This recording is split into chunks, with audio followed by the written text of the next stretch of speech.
Miles, I know you grew up in the church. I did too. My mom's a pastor.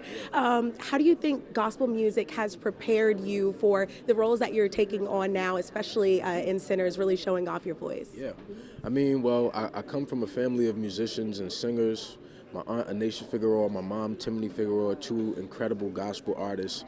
And, I get it from them, just watching them perform as a kid and watching what they do vocally, it plays a part of, how I sing today. So shout out to them. Absolutely. And Sinners has felt like such a big moment. I have friends that have gone to see it 3 times. I saw it twice. Why do you think Sinners has felt like this big moment for the culture, especially Black culture? Yeah.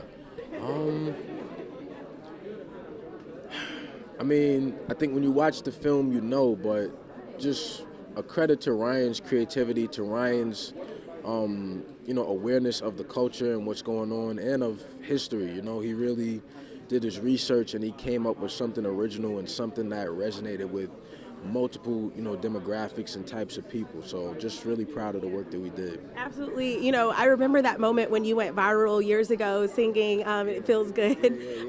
Could you imagine that in that moment being where you are now, starring in Sinners and really in this breakout role and here at the Scout Film Festival receiving the Rising Star Award?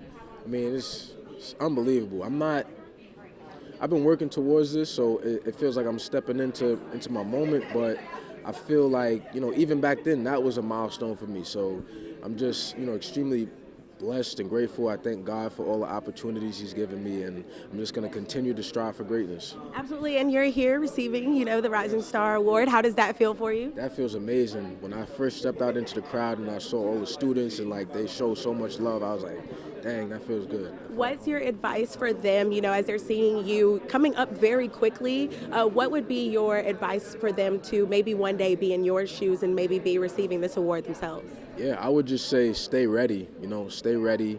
Keep perfecting and honing your craft because you never know when you're going to get your big break. Absolutely. Have you been enjoying Savannah? Is there anything that you've noticed or anything that has really been standing out to you? Yeah. Just walking around the campus and just seeing the artwork, I draw a little bit, so just to see some of the creativity out here is really mind-blowing. So you're kind of taking some from the SCAD students. That's pretty cool. I'm taking notes for sure. Awesome. Thank you so much, Miles. It was very nice to meet you. Camille again.